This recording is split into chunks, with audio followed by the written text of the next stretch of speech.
अब बहुत बड़ी चुनौती सरकार के लिए ये भी है कि पहली जैसी जो परिस्थिति है उसको लौटाने की, खास तौर पर जो कारोबार है, खास तौर पर जो पर्यटक वहाँ पहुँचते हैं, जो पर्यटन है, उसको लेकर के दोबारा उस स्थिति में वापस कश्मीर को लौटाना ये इतना आसान नहीं होगा। समय लगेगा पर्यटकों के लिए भी वो एक बार फिर से विश्वास करना। देखिए जैसे लोगों ने, और अभी तक तो बहुत सारी बातें फ्लोट नहीं हुई हैं, अब धीरे धीरे समय आएगा, लोग और खुल के बात करेंगे, तो जाहिर तौर पे ऐसा आसान नहीं होगा कि लोग खुलकर एकदम ये प्लान कर लें। मैंने कई लोगों से सुना था कि विदेश जाने की ज़रूरत ही नहीं है जब हमारे पास कश्मीर है, श्रीनगर है वहाँ पर जाने के लिए, और ये माहौल मैं देख भी सकती हूँ। आज अगर सब कुछ सामान्य होता तो शिखा आप मुझसे पूछती कि आप हॉलीडे पर आए हैं।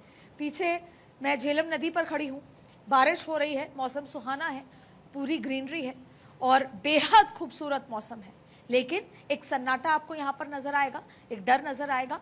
सब कुछ सामान्य होने के बावजूद भी, क्योंकि आप डल लेक अभी जाएंगे तो आपको पर्यटक दिखेंगे, बहुत पर्यटक हैं, और जितने भी कश्मीर के लोग हैं वो उनकी मदद कर रहे हैं। उनको जिस भी तरह का सिक्योरिटी प्रोटेक्शन मदद की जा सकती है यहाँ पर की जा रही है। वो मेहमान और मेज़बान का जो बॉन्ड है वो बेहद खूबसूरत है, लेकिन जाहिर तौर पे एक साइकोलॉजिकल इम्पैक्ट है विदेशी जो पर्यटक है उनके ऊपर है कि जाया जाए या नहीं जाया जाए। और इसको सामान्य करने के लिए सबसे पहले तो केंद्र सरकार और कश्मीर के बीच का ट्रस्ट बहुत ज़्यादा स्ट्रांग होना चाहिए। राज्य सरकार को उतना ही बेहतर, क्योंकि राज्य सरकार के अंडर में टूरिज्म आता है, उनको उन लोगों से मिलने की जरूरत है जो यहाँ पर अब अगले कुछ समय तक वो तकलीफ झेलेंगे।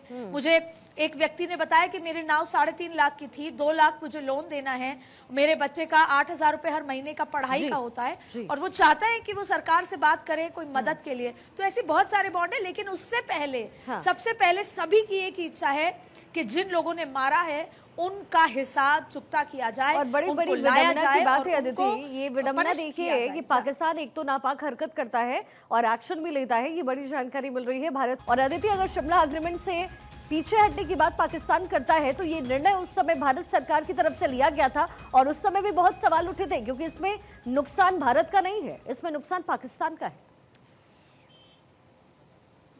अभी तक जो भी फैसले भारत ने लिए हैं या पाकिस्तान लेने की कोशिश कर रहा है उसमें पाकिस्तान का नुकसान है।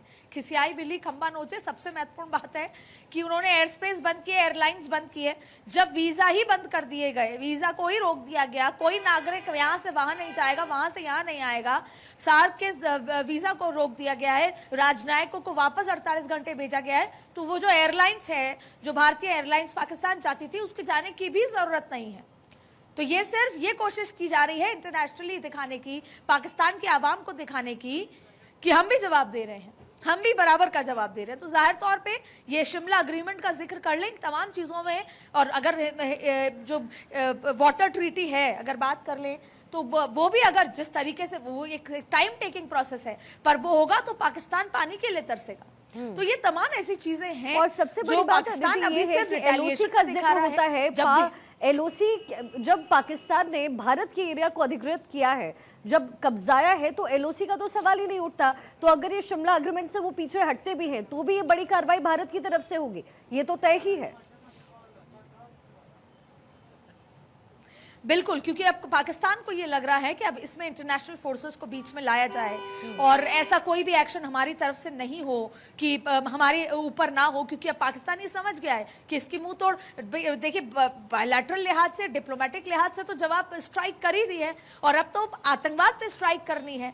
ये सब को जो अपना एक्सपोज वो हो चुके हैं, तो कहीं ना कहीं वो एक प्रेशर टैक्टिक्स क्रिएट करने की कोशिश कर रहे हैं, जिसमें यूएन बीच में आए या थर्ड पार्टी बीच में आए, जो कि अब भारत सुनने के मूड में नहीं है और ना वो सुनेगा। और यही वजह है कि हमने इस पूरे इंटरेक्शन की शुरुआत में जिक्र किया था कि जो ये दूसरे देशों के राजदूतों को जो बुलाया है, राजनयिकों से जो चर्चा हो रही है, उनको ये बताने की कोशिश है कि ये फैसला क्यों लिया है।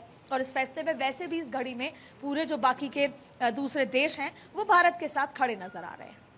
जाहिर सी बात है, लेकिन क्या कुछ और की पॉइंट्स निकाले जाएंगे अदिति, क्योंकि अब जब राजनयिकों के साथ मीटिंग हो रही है, विदेश मंत्रालय उन्हें बुला रहा है, तो जाहिर है पाकिस्तान के साथ जो संबंध हमारे अब होने वाले दिनों में, इसको लेकर के इन्फॉर्म किया जा रहा है। और अगर ये राष्ट्रमंच पर इस पूरे मुद्दे को उठाता भी है पाकिस्तान, तो क्या पॉसिबिलिटी है कि कोई भी देश उसका साथ देगा, क्योंकि ना तो अमेरिका ना तो चीन, दोनों ही देश ऐसे हैं जो आतंकवाद से लड़ रहे हैं, खासतौर पर अमेरिका, और इसका बहिष्कार अमेरिका करता रहा है। तो क्या लगता है उनकी दाल वहां उस प्लेटफॉर्म पर गलेगी? जाहिर तौर पर नहीं गलेगी। आप पाकिस्तान, अमेरिका के सामने, रशिया के सामने, दूसरे देश जितने भी हैं, इजराइल को आप देखिए, तमाम जो बड़े देश हैं वो भारत के साथ खड़े हुए हैं। चाइना कभी भी खुलकर आतंकवाद के सपोर्ट नहीं, वो फाइनेंशियल एड जरूर दे सकता होगा कि पाकिस्तान को फाइनेंशियल एड है जिससे कि एक कोई राइवल भारत के लिए खड़ा रहे, लेकिन भारत ग्लोबली जिस तरीके से बढ़ता जा रहा है, ऐसे मौके पर टेररिज्म के ग्राउंड्स पर किसी भी कीमत पे कोई भी देश पाकिस्तान के साथ जाकर खड़ा नहीं होगा। बस पाकिस्तान रोते हुए चाइना के पास जाके बोल सकता है कि सिक्योरिटी काउंसिल, यूएन, तमाम तरीके की चीजों के लिए, लेकिन अगर हम देशों की बात करें तो ऑलरेडी कम से कम 1 दर्जन देश तो ऐसे हैं जो बड़े हैं, जो इम्पैक्ट है, जिनका रसूख है, वो भारत के साथ खड़े हुए हैं। और यही वजह है कि जो आज एक तस्वीर है कि दूसरे देशों के राजनायक साथ में अमित शाह के साथ मुलाकात कर रहे हैं, उसकी भी सारी वजह ये सामने है। और कोई भी देश, एक बार फिर ये समझने की जरूरत है, आज कश्मीर में जिस तरीके की स्थिति हुई, आखिरकार कश्मीर के लोगों को इसका इम्पैक्ट झेलना पड़ रहा है। आज वो ये मान रहे हैं कि एक बार फिर हम 5 साल पीछे चले गए हैं। कोई भी देश में टेररिज्म जो है वो भारत हो, अमेरिका हो, वो उनको पीछे घसीट देता है। इसीलिए कोई भी देश अब इस जलते हुए अंगारे में हाथ डालने को तैयार नहीं होगा। भारत एक ग्लोबल लीडर बन चुका है और यही भारत की डिप्लोमेसी और भारत के जो सांस्कृतिक और कल्चरल जो संबंध है डिप्लोमेसी पे, और जो वो एड देता है, कोरोना में किस तरीके से चीजें की, तमाम चीजों को देखकर अब पता लगेगा, जैसे लिटमस टेस्ट होगा कि भारत कितना मजबूत है डिप्लोमेसी और बायलैटरल और इंटरनेशनल लिहाज से, और पाकिस्तान जो है वो कहां जाकर खड़ी हुई है। तो अगर वो ये डिप्लोमेटिक लड़ाई पाकिस्तान लड़ना चाहता है तो वो शुरू में ही हार गया है।